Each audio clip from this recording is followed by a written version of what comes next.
Hey everybody, welcome to easily my favorite topic, the 7 deadly sins of sponsorship. We have a ton of stuff to cover, so we're going to dive right in. This is me, Chris Bayless, sponsorship expert. Probably better to call me a sponsorship geek because I am absolutely obsessed with sponsorship. I think about it all day, every day, and I run a company called the Sponsorship Collective, where we work with folks just like you to build their sponsorship programs, to do valuations, figuring out what their stuff is worth and what they have to offer sponsors. I'm also the head coach inside the Sponsorship Academy, which is our online training program where we have literally hundreds of folks every year come through, get educated, get coached by me, and build out their sponsorship program. So simply put, the Sponsorship Collective is on a mission to help sponsorship seekers, properties, i.e. you guys, develop best-in-class sponsorship programs. And we've helped properties from across Canada and the US raise literally millions, in fact, tens of millions of sponsorship dollars. It's what we do. It's what we love. We are obsessed with sponsorship. Okay, here's how this webinar works. We have a big group joining us today. And so what I've found over time doing lots and lots of webinars is that when people ask questions as we go, I can't really go deep into answering those questions while we're live. So while we're on the webinar. So what I recommend and what I'd like you to do is just fill out that question box. It will actually send an email to me with your questions. And then what I will do is spend some time thinking about the question, answer it in more detail than I can on a webinar. And I'll also send you some links to free resources. So the catch is you have to give me 2 business days to do that. And I'll send over a lot more information than I can possibly touch on in a few seconds during a webinar. Okay, so deadly sin number 1, thinking of sponsorship as philanthropy. Sponsorship is not philanthropy. If you are, excuse me, if you are a fundraiser engaging in sponsorship, there is a tendency to think about your fundraising role as philanthropy, as donations, but actually sponsorship should never be confused with philanthropy. This is how sponsorship works. Your property, your opportunity, your event attracts an audience, and that audience is of interest to your prospect, to your sponsor. Always this. Never this. Your opportunity, your cause, your mission, your event does not bring in a prospect. Think of it like this, right? You have a kids hospital. 40-year-old high net worth moms who live in the suburbs with 2 or more kids who prefer luxury cars care about the kids hospital. Your luxury car prospect cares very much about 40-year-old high net worth moms. Their goal is to sell 25 cars this month. The way that sponsorship works is you tell your prospect that your event is going to bring in their target audience, and their target audience cares about your charity, your cause, your team, your event, your program. And because they care about you, if the company connects with you, they will build out a better relationship with their audience. This is always how sponsorship works. Going directly to the luxury car dealer and telling them that you're going to do a bunch of research into a particular illness when their goal is to sell 25 cars makes a mismatch. You are always going against the grain when you fill your sponsorship packages with information about your mission, your vision, your history, and pictures of your program users. Sponsorship is marketing. Sponsorship is about sales. You have to honor that. Sponsorship is never philanthropy. It's a marketing technique. Success is measured through marketing ROI. Being a great cause isn't enough. In fact, it's not even necessary in the sponsor's eyes. It's all about audience. All about audience. So, deadly sin number 2, lack of valuation. Now I know what you're thinking. Well, we put values on our levels, right? Gold is worth $50,000. That is called the shoulder shrug method. This is the current common practice in the sponsorship sales space. Shoulder shrug. What's this worth? I have no idea. How much money do we need? 100,000? Perfect. Then gold is worth 50,000, bronze is worth 15,000, and silver is worth 5,000. And if we sell enough, we should even make some profit. That, unfortunately, no longer works. I can share with you a story. Two races, two marathons, both seeking sponsorship. Both of these marathons happened in identical, different cities, but similarly sized cities and attracted a similar audience. We're going to call them Property A and Property B. Property A worked out a deal to get free shoes from a shoe company for all of their runners. Crazy, I know. In exchange, Property A is going to give the sponsor an opportunity to set up a booth and give away shoes, and the sponsor is paying $0 for this right. Property B did a valuation and, in fact, knows that this is a high value opportunity.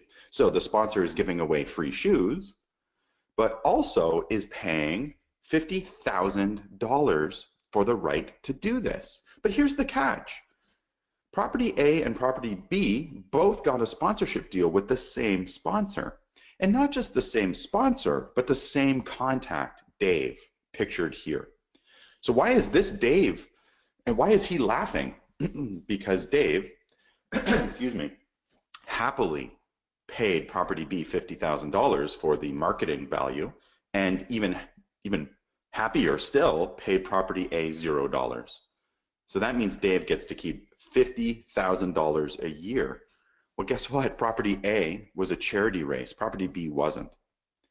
This happened over the course of 6 years, which means that Property A, race A, has brought in $300,000 less than Property B. And the best part, or the worst part, is Dave here knows it and happily rips off Property A. Why? Because Dave's job is to make as much money as possible for his company. Sponsorship is never philanthropy. And if you don't know your value, Dave will be laughing all the way to the bank. Valuation is the best way to protect your assets and your brand. If you use the shoulder shrug method, you are leaving yourself exposed big time. You absolutely must know your value. So how the heck do you do a valuation? Well, the good news is that I've described how to do this in great detail in a blog post, which I'm going to send out to you. It's a big post, but it tells you exactly what to do to build out a valuation. For most folks, or for many folks anyway, that's not enough. And so that's why we spend so much time and energy on valuation inside the Sponsorship Academy. That's why we've built out a valuation calculator template with values for you, and we train you and teach you how to use it. So if you need or want a free option, check out the blog post that I'm going to send to you. If you need some coaching or some extra support from me, but also from your colleagues, then definitely check out the Sponsorship Academy, because we go deep into valuation there. So basically, how do you do evaluation? Well, you do evaluation. I can't describe it in a 2-minute, a 20-minute, or even a 2-hour webinar. It takes time, it's technical, but the good news is that every single thing you offer a sponsor has a market value. The bad news is it's technical and it's a little boring, but you must do it. Okay, deadly sin number 3. This is a good opportunity for me to take a pause, take another drink, because clearly I have a tickle in my throat. And just to let you know, this webinar is being recorded and you will receive a recording. So I talk fast. I'm going to go through this stuff very quickly. I have a lot to cover, but you're going to get the recording. You're going to get a bunch of free resources from me as well to go along with the recording, and our book of templates to help you implement the ideas. All of that stuff is going to come at you for free. So don't worry about taking notes. Don't worry about trying to write this stuff down. Just absorb it as it goes, and then revisit it when it comes back at you via recording. Okay, so deadly sin number 3, logos, logos, and more logos. Putting logos everywhere. So we're going to try an exercise. All I want you to do is find the Mitsubishi logo. So if you've tuned out and you're checking your email, come back right now because this exercise requires you to pay attention. All right, find the Mitsubishi logo. You ready? Did you see it? That is a ridiculously small amount of time for you to find a logo. I know that's what you're thinking. But how many times do you go to a gala and park yourself in front of a sign covered in logos like this, staring at it to absorb the logos. Well, if you are a sponsorship sales pro or a fundraiser, you probably do it because you're looking for prospects. But nobody else actually pays attention to logos. So you can see the Mitsubishi logo above the front tire, right above Michelin, and you can actually see it on the back bumper as well. So not only was the Mitsubishi logo there, but it's in two different spots. So people do not spend time memorizing, staring at, absorbing logos. They do not visit your thanks to our sponsors page on your website. They do not flip to the back page of your annual report to see who your sponsors are unless they're trying to steal your sponsors. Logo placement is not a great value add to sponsors. So how much is a logo worth? How much do you think Mitsubishi is willing to pay for that logo placement on that vehicle that I just showed you? I'm going to tell you, and it will probably surprise you. 1/4 of 1 penny. That's how much a logo is worth for every individual who sees it. So if you're trying to put logos on stuff as your primary goal for selling sponsorship, you are going to be disappointed, but not nearly as disappointed as your sponsors will be when they look at your sponsorship package, because that's not what sponsors want. Logo placement is not dead, despite what you're hearing. I don't agree that it's dead. It is indeed part of sponsorship. The problem is it's not a huge part of sponsorship, although we as sponsorship seekers tend to make it a big part. So what is important? What's an important part of sponsorship? Activations. It's bringing your audience more value through sponsorship. And in order to do that, you have to know exactly what your audience wants in order to give them more of what they want to give more value to your sponsors. Logo placement is a small part of sponsorship, but it's the most visible. So people think it's the most important aspect, especially our board members, right? Let's just slap a logo on this e-blast and get a sponsor to give us $50,000. It does not work that way. Deadly sin number 4, the proposal first method. I know what you're thinking. I would never just send a proposal to a sponsorship prospect. Never, ever, ever would I do such a thing. Well, unfortunately, your sponsors, who I talk to all the time, disagree with you. They get tons of unsolicited sponsorship packages. And I'm going to share with you a story. So most people don't realize that I actually used to work in corporate sales, and I was a sponsor. I had a sponsorship budget where I would invest in sponsorship in order to get in front of my target audience. When I moved over to the sponsorship seeker side, I became a property looking for sponsors. I forgot everything I learned as a sponsor literally overnight, and I started firing sponsorship packages out the door every single day. The more the merrier. And back when I started selling sponsorship, although I don't consider myself to be that old, this was during a time where you would actually mail people things. We had email, but you also put things in the mail. And so every single week I would meet with my boss and he would ask me one question: how many sponsorship packages did you fire out the door this week? And if that number went up every week, I was considered to be a good sponsorship salesperson. This is an absolutely ludicrous prospect, but this is the nature of our industry, unfortunately. So 6 months into my new job selling sponsorship, my phone has not rung even once. And then one day it did. I answered the phone, and on the other line was a sponsor who I had been courting for months. Dave. Dave says, "Hey Chris, I'd love to have you guys come in and pitch and talk to us about how you would manage our account and how we could work together." And I was blown away. So I said to Dave, that's wonderful. You've obviously been getting my sponsorship packages. Which level caught your eye, gold, silver, or bronze? I'm embarrassed to even tell the story, to be honest. And then there was this silence. And finally, Dave said, "Honestly, Chris, we haven't read a sponsorship package in 10 years. Now, this was more than 10 years ago. So in over 20 years, this major national brand, international brand, actually, has not even opened a sponsorship package." Dave said, "Do you know how many sponsorship packages we get every single month? 10,000 unsolicited sponsorship packages per month. That's 500 every business day. We haven't read a proposal in a decade. In fact, we have a team of 3 who do nothing but say no thank you for a living. We're not interested in sponsorship proposals. You're here because we did our market research, and your brand appeals to 40-year-old high net worth moms who live in the suburbs more than anybody else's. That is how we got this sponsor to take notice. So we changed our entire strategy based on this. We went out and did some market research ourselves to figure out who our brand appealed to. Then we used that market research to go out and reach out to people who were marketing to that audience. And we raised well over $3 million a year in sponsorship with that approach. So it worked very well. And this was, in fact, before and during, then after the Great Recession. So it had no impact on our sponsorship program because we were helping companies sell more product. So don't be another one of the 10,000 unsolicited proposals your sponsors put in the garbage every month. The sponsorship package does not make an appearance until after multiple meetings with your sponsors. I'm going to say that again because I don't think people are listening, and I've been saying this for a while. The sponsorship package does not make an appearance until after multiple meetings with your sponsors. Use the sponsorship package to describe what you've already agreed on.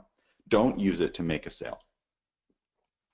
Okay, deadly sin number 5, no audience data. It doesn't matter how many people come to your event. If you don't know anything about them, you might as well have an empty stadium. How well do you know your audience? If a sponsor asked you to tell them about your audience, could you provide 30 data points about their demographics, about their psychographics, about their coming purchases and their brand preferences?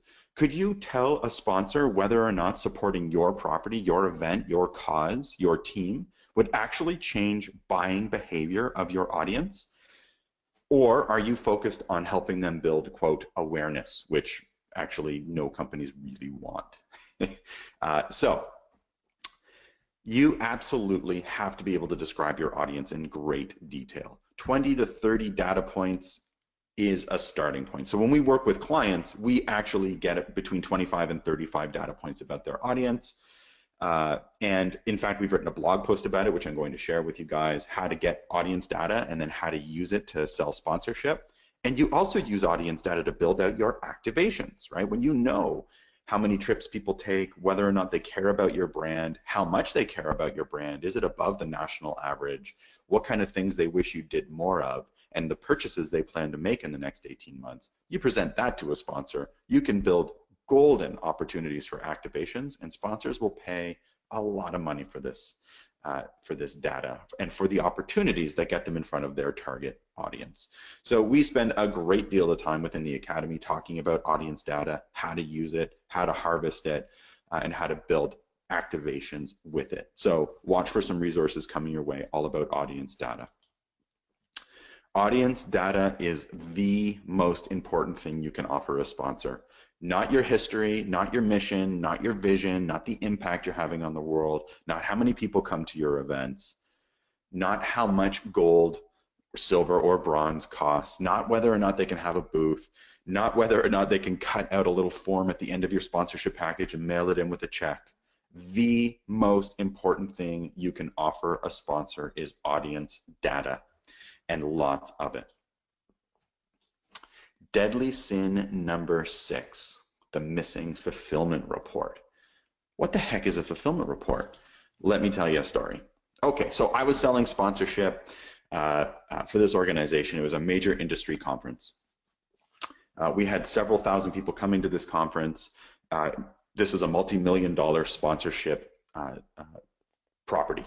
So I had sold a lot of sponsorship dollars to be at this conference, which is a great opportunity for me to tell you, if you have a business-to-business audience, speaking of audience data, you are fishing with dynamite. Business-to-business audiences are worth so much more than, quote, general population, or the average person, or person who lives in Chicago or Toronto. That stuff doesn't matter so much in the quest for good audience data. You need to go a lot deeper, and if you can find those people making business purchases, oh man, have you got an opportunity. Okay, so we had a great big business-to-business audience coming to our event. And we made a deal with an insurance provider that they would come on board as a high five-figure sponsor, and we would give them an opportunity to collect ballots at our event. And those ballots were actually to request a quote for insurance. So we set up a table, we set up a booth, we had Sally pictured here come on out and collect ballots. At the end of the week-long conference, Sally said, "We had a great time. You delivered everything you said you would. Thanks so much. Have a great, have a great life. Can't wait to come back next year." Sally got on a plane and flew home. 2 weeks later, I called up Dave, Sally's boss, and I said, "Dave, I've got a fulfillment report here for you." A fulfillment report really is a report that proves you've done everything you said you would do. I had pictures of everything we said we would do, samples. I had a nice chart explaining how everything we told them we would give them, we did give them, what they paid for the opportunity, then the true value of everything we provided. It was a beautiful report, I thought. So I told Dave, "I had this fulfillment report for you. I'd love to share it with you. Can I send it over?" And Dave said, "Don't bother, Chris. You got 3 ballots. We were expecting more like 1,000. You got 3. We are not coming back next year." And furthermore, Sally tells me that the reason you only got 3 ballots is because your event was terrible and no one showed up. Of course, Sally's going to throw us under the bus. She's not going to suggest that she did something wrong. So as Dave's telling me this, my heart sinks, and I'm flipping through his fulfillment report. So I said, "Dave, listen, I understand you're frustrated. I want to send you something. Give me 3 minutes to explain." I sent him the fulfillment report, and I said, "Flip to page 7. On page 7 was a picture of Sally sitting at a booth surrounded by literally hundreds and hundreds and hundreds of people texting.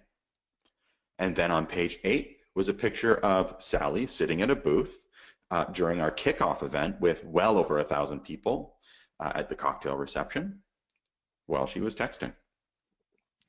I actually had 7 or 8 pictures in my fulfillment report of Sally at her booth texting. Now, I wasn't trying to catch Sally texting. It didn't even occur to me when it was happening.